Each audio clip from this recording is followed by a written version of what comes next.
One of the questions I probably get asked the most is, Caitlin, how do you decide whether to do handwritten notes or digital notes in a university class? Which method do you prefer? Which should I use? And my answer is always both. I love handwriting stuff and playing around with pen and paper, but I also think that it's impossible to avoid digital in today's environment, you know, where everything is digital and so much of courses are run digitally now too. So I thought I would go really in depth with this question today and talk about the pros of both paper and digital and kind of walk through my process of determining when I use which for which courses. Hopefully this will help you out. Let's talk about paper first, and this is my symbol of paper opening, like a notebook. This is a seal at this point. One of my favorite things about paper, which I'm sure is not going to be, you know, a surprising thing that I'm noting to any of you who watch my bullet journal videos, it's that you can make your notes really beautiful. You can color code them, you can draw boxes, you can do tons of different things to customize each page to look, you know, a certain way. And I think that really helps with memorization too, because if each page in your notes look different, then you'll be able to hopefully visualize that page in your head when you are stuck on that exam question. There's people who do really aesthetically pleasing notes, which is something I never thought in my life would exist, but they do exist. They actually look like pieces of art.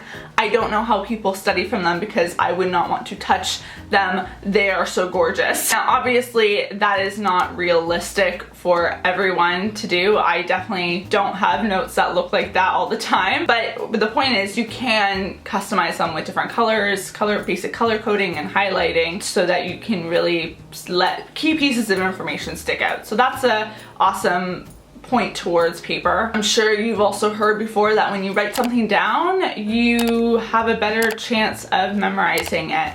And I think that just comes down to the fact that when you are doing notes on paper, it's a slower process. So you have to take a little bit more time because your hand can only go so fast. Because it's a slower process, I also think it's a little bit more therapeutic. I just love paper and pen so much that when I am getting into the zone, I just feel like I get into a certain type of flow, and it's a really enjoyable note-taking experience. And now to digital. Obviously, a huge advantage to digital is the fact that you have everything stored in one place, ideally some sort of cloud system where you can access all of your notes no matter where you are, as long as you have internet access, which is awesome, especially for those of you who maybe commute or are always on the go. You know, I oftentimes have to go back home to visit my family, and having notes digitally means that I don't have to carry 50 million notebooks home, which my back appreciates. You're also able to type things a lot faster than you can write them, so it kind of gets you going with your assignments or readings a little bit quicker, and they are easier to organize because you can sort them into files, you can look up things with keywords and find the information you're looking for really fast instead of having to flip through all these pages. Digital definitely has some perks, and sometimes there's even the option to buy a stylus like an Apple Pen or the Lenovo pen that I showed in my digital note-taking video, where you can kind of have the best of both worlds and you can digitally handwrite on a program like Microsoft OneNote. So obviously digital and paper each have really unique qualities that makes it really confusing to figure out which to use when, and my one tip is to take it on a course-by-course basis. Don't feel like you have to do the same style or approach to note-taking for a whole semester or for a whole year. I think you can end up losing out on some efficiencies when you do that, because I think just certain courses are better suited for digital and some paper is really appropriate. I think the best way to demonstrate how I make this decision in my head is to walk through some examples. So let's first talk planning. Also, I apologize if the sunlight keeps going in and out. We're working with natural light for this video, and unfortunately clouds exist. When it comes to planning, if you have been with me on this channel for a bit,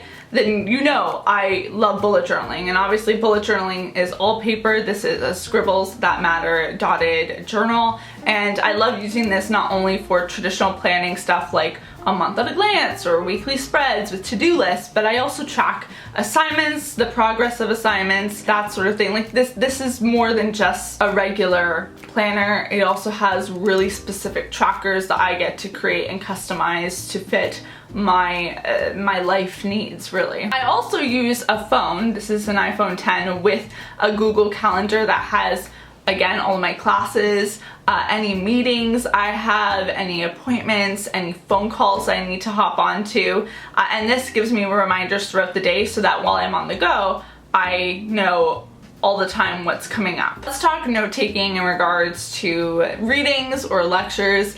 In general, I feel like paper is best suited for practical courses. And what do I mean by that? I mean courses that involve math, maybe even science, anything with problem solving. I feel like just paper is the best route to go because you're probably going to make mistakes and you'll need to fix those mistakes, but you want to be able to show what you did and how you fix the mistake. And I feel like that gets really complicated to do digitally. When you're doing it on paper, you can do homework questions in pencil and make corrections in pen. And for me, whenever I took calculus or economics, anything mathy based, it was really valuable for me to see my errors because then I knew how not to repeat those errors on a test or an assignment. I think courses that are less heavy in the readings department and also with lectures that are maybe a bit more discussion based, paper can be a really great fit as well. But that being said, I actually am using a lot of digital for my note taking this semester because one, I have classes with a lot of readings, and not only a lot of readings, but I find that a lot of my readings are available online this year. So when it comes to online readings, I really just feel like it's easier to make notes for them online because you can do a little split screen action with the reading, and for me a Microsoft OneNote document open and I can quickly make notes as I'm scanning through the document. I can also highlight the document with a highlighter tool, and then again I'll be able to search for keywords both in the reading and in my notes whenever I need to look up something really specific. When I have a class with a lot of readings too, I just want to get the notes down, so it's a much faster process to type things. Obviously, I have to be a little bit careful when I do that because it's easy to go on autopilot mode and not really process the things that I'm writing down. But if you do it with a mindful approach,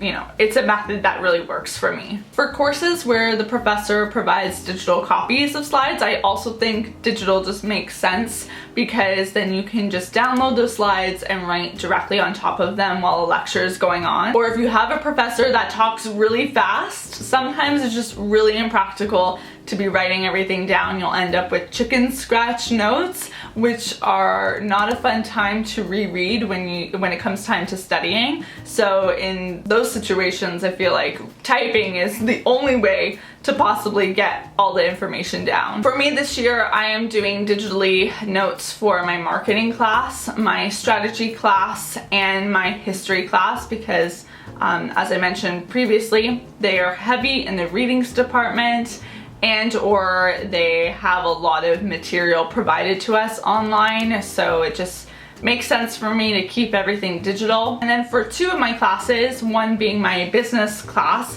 I am required to keep a journal. This is the journal I'm keeping. So everything that I do for this course is in paper and pen. There's nothing that I've really had to do digitally except to hand in assignments. I'm also taking a communications course where I get homework questions that I typically do with a paper and pen as well so that I can see where I made mistakes and that sort of thing, like I mentioned earlier. But I do the formal lecture notes on my computer because in that class, again, the prof just talks way too fast. So I'm just like, get everything down, please. And that's a good example of a course where I have to blend digital and paper together when I'm doing things. I mean, it's a little annoying to have like paper and digital for one course because I tend to like to keep things all together, but if it has to happen, it has to happen. So basically the point I'm trying to make is I do think that there's a place in today's world for both digital and paper. My advice to all of you would be definitely to go to your classes for the first week or so